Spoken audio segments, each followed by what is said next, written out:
Hello and welcome to the FIFA World Cup Roundup, your in-depth look at all the latest news, views and interviews from the showpiece in Brazil. I am Tumaole Mohlaoli. And in this edition, we'll look at Cameroon's poor showing and if Stephen Keshi's link to Bafana Bafana will affect the Super Eagles at the tournament. We'll also look at what former Ghana goalkeeper Abubakar Damba had to say about match-fixing allegations.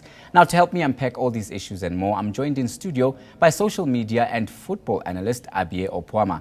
Abiye, thank you. Let's get right into it. Okay. Now, if we look at Group A, and Cameroon did not enjoy a good tournament. I mean, if you look at their results, you would see that they're languishing at the bottom of the table. What happened?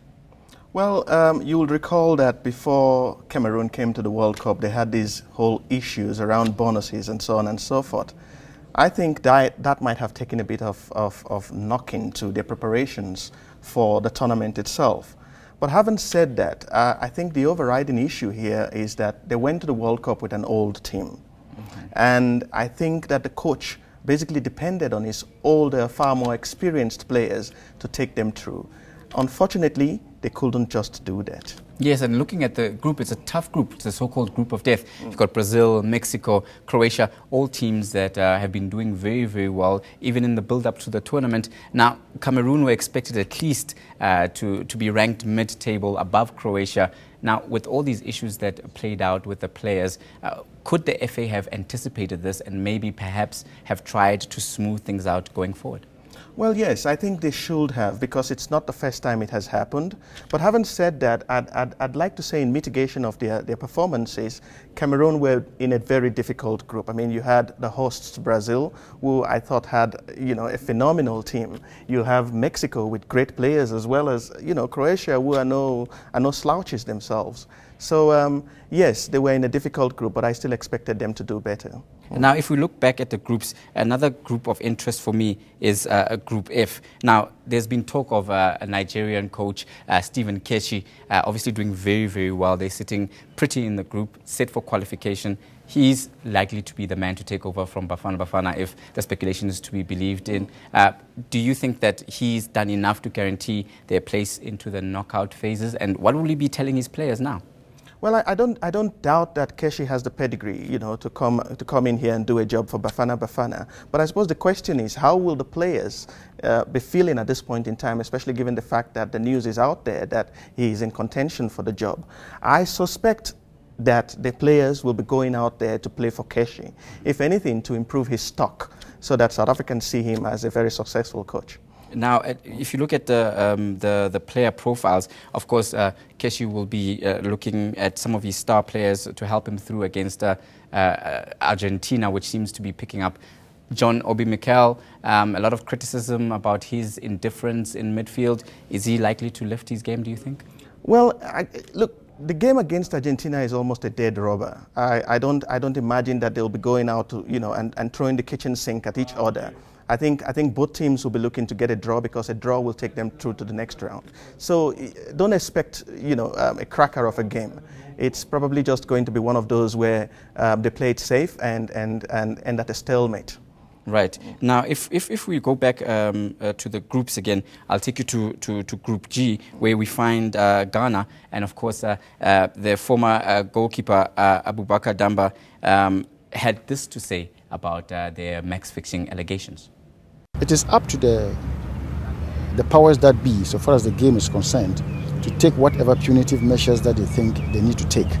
But the fact still remains that it is an allegation. Let us be very, very clear about that. An allegation, and they are still looking into the matters. Whether it was orchestrated or otherwise, we need to find out, and the reasons why people take an interest in coming out with stories of this nature. Right. Now, these allegations continue to haunt the Ghanaian side. They're looking forward to trying and qualifying through the group.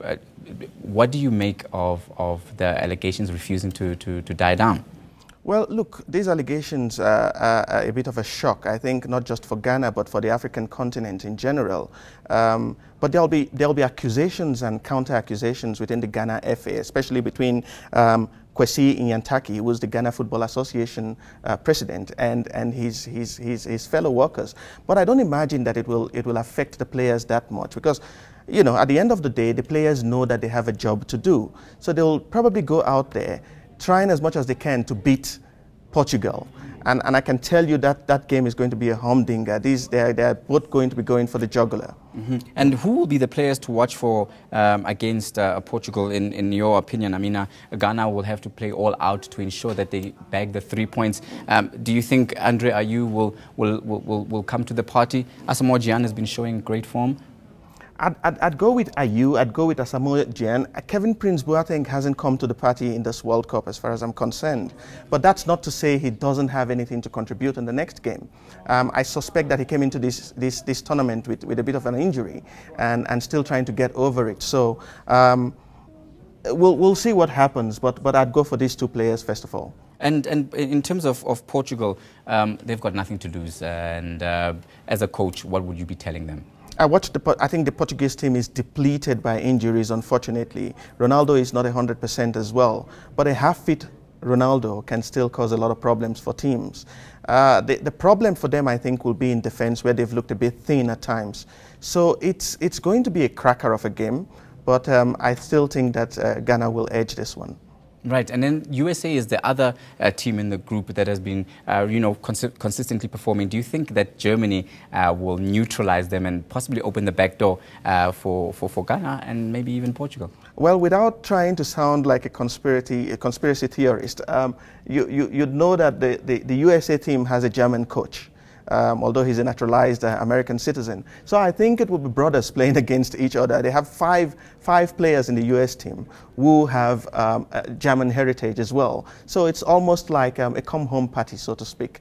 I think that game may probably end in a draw, which will eventually see US and Germany qualifying for the next round. Unfortunately for Ghana and Portugal. Right. If you could put your head on the block, how would you call the scores for these games?